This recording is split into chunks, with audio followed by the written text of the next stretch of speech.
My question is that what has been the proudest moment in your life?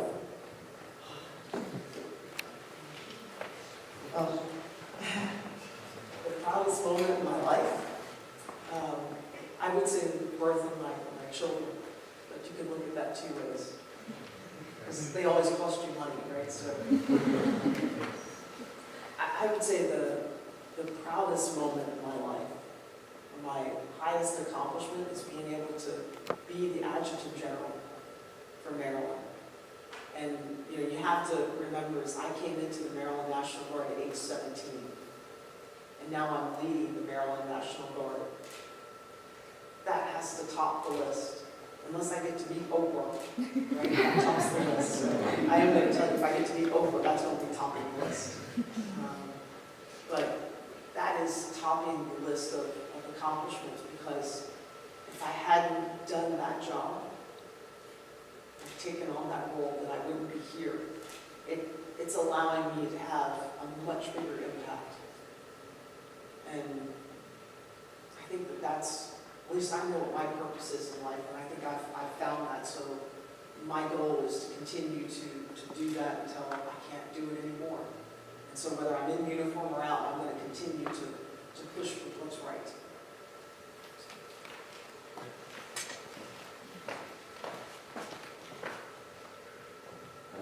I have a question about your career. So, are you planning to climb any higher, or are you happy where you are right now? It's interesting. What did you say? Oh yeah, I'm sure you guys did tell him to ask that. So here's what I will tell you is that in the state, other than being the governor, I am the highest that I can go. I don't plan on running for political office, even though my job is very political. People ask me that all the time. There will be opportunities that can present itself. And what I am open to is considering all opportunities. And then my husband and I will make a decision as to whether or not it's the right thing to do. Because what I realize is now I have a choice. And I have the ability to make a choice on whether I go right or left. And so I can't say whether or not I'll go higher, because it's whether or not the opportunity will present itself.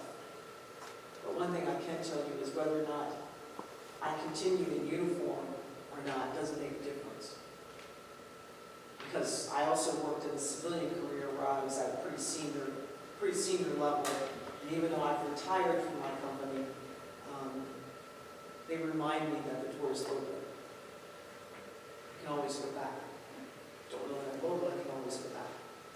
And so I am not limiting myself. This is important. I'm not limiting myself to any opportunity. But I am very focused on, I know I have a job to do. Now, have I thought about where I would like to be? Of course. But I'm not going to stand so close to that door that if another door opens, that I'm not going to see it. And I think that's important. But whatever I do, it has to be something that aligns to my passion. If it doesn't align to my passion, I won't do it.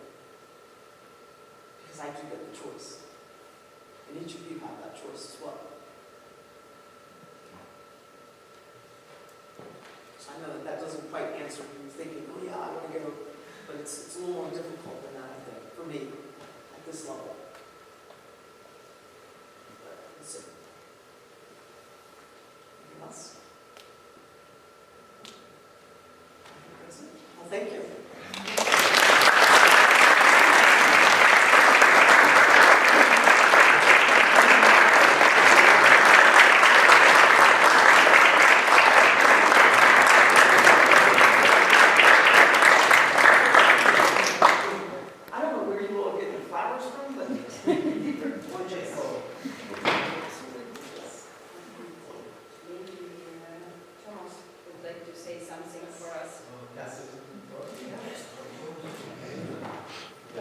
So, as most of you know, we had the chance to, the folk dancers had the chance to visit the United States this summer.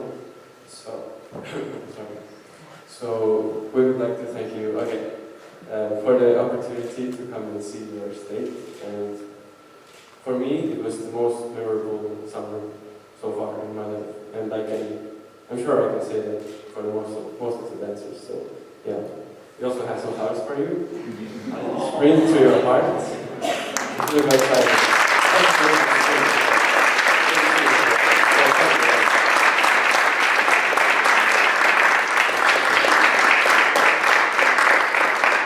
That's one of your future prime ministers there. That's probably not too far from the truth. He's actually very funny. You know, he took the opportunity many times to make jokes, and they were usually at American expense, but he did laugh.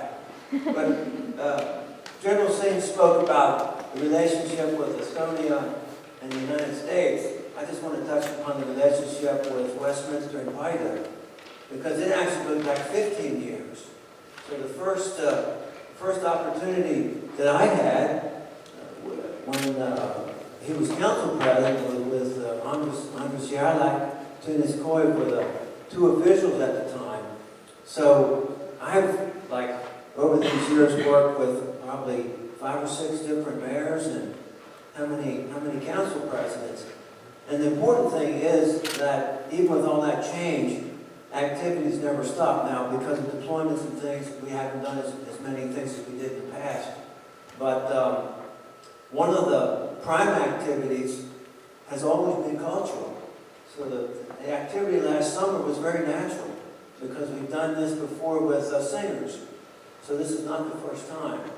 So we hope to get back into the path of, you know, exchanges in education, exchanges in government, where we had in the past, some of the folks last summer saw it. If you come to Westminster, there's a sign that says, you know, welcome to Westminster. Underneath, there's a directional sign to Haida, how many miles and how many kilometers. So when a group was standing in front of this picture, I said, I have a question to ask you. Where is your sign in Haida? What do you mean sign? I said, there's a sign in Haida. You have to go find it. Where? I said, I'll tell you if you promise me that you'll make a photo and send it to me when you get back. They got back to Haida, they went over into the square in front of Town Hall, and sure enough, there's a directional sign to Westminster. Nobody here, they didn't know it. Now they know it. So it's a constant education, but culture, government, education, business, tremendous business opportunity. Now, we had, General Singh touched upon this with cyber, and we have some very unique similarities in cyber in that for Estonia to expand in this cyber business opportunities, they need more workers. They need more professionals. I think the number we heard was 2,000. And they're struggling with where would these specialists come from? Because of population, you only have so many people. Where will they come from? And believe it or not, Maryland has the same problem. Their number in Maryland to fulfill all of the cyber businesses and all the IT business opportunities, they need 13,000 workers. So as Estonia addresses this problem, we have to address the same problem back home. Size really doesn't matter in this regard because problems are the same. It's just like in the military. If I went and I deal with the Sergeant Major of the Kaiserly, I deal with the Sergeant Major of the Defense Forces, and you think because the militaries are so much different in size, the problems are the same. The problems I've learned in government are the same. Local government, people complain about the same things, are happy about the same things. So we, as best we could, exchange good ideas along the way. So one of the things we're going to do as a follow-on to the event last summer, which was really a big event, we had 36 people that came for that exchange, and I think most of you that came had a good time, had fun. Well, they stayed at a local private college, McDaniel College, so it's a student body of about 2,500 students, and it's actually a nice campus. Every summer they have this event called Common Ground on the Hill, and it's a cultural festival. I know you have some festivals like that ongoing here, like in Viandi, you have a folk festival. This goes on every summer, so they teach music, dancing. Like last summer, they had African dancing and some other things. So this year, because of the group did so well, myself working with Monty, who I've been working with for 17 years, we're able to get them to actually agree on PIDA providing a team that's going to come and teach.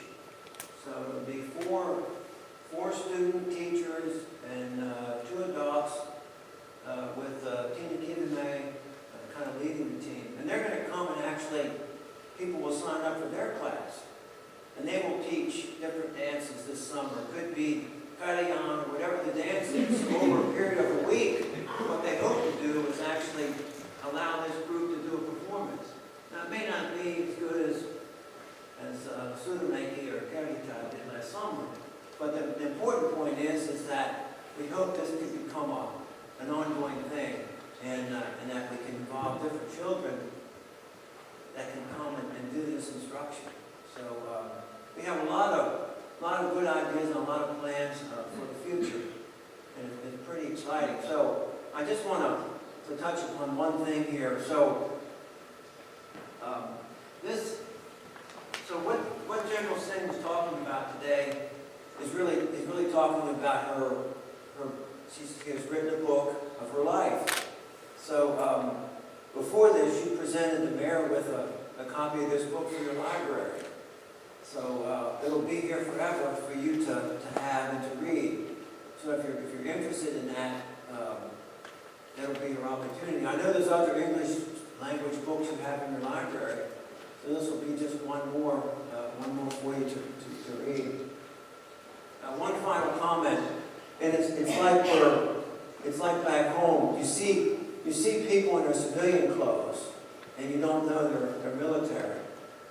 So there's your county governor. He's part of the Kaitsali.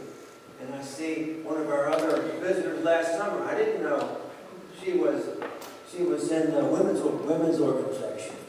And this is just like us. One minute we're like General Singh was talking about Baltimore, and what she meant by Baltimore, it was a situation where there was a trial of a local man in Baltimore, and while that local man was in police custody, he died. I don't really know why, and I don't think it's ever been determined exactly what caused it, but nevertheless he was dead. The local community decided to riot, and they caused fires, they caused property damage, and Baltimore suddenly was in the news, not for a good thing. So the Adjutant General gets the call from the governor. I'm going to declare a state of emergency. You have to be ready. So that means that, I remember she called me. I'm at home on a Monday, and she says, we've got to be at Camp Prayer tonight. And suddenly, we take off the civilian clothes, and I put on the uniform. She was already with the governor. Later that night, the governor came, and he says, I need people on the street, and I need them now. Not to be troops that we were fighting with people, but to be there to support the police.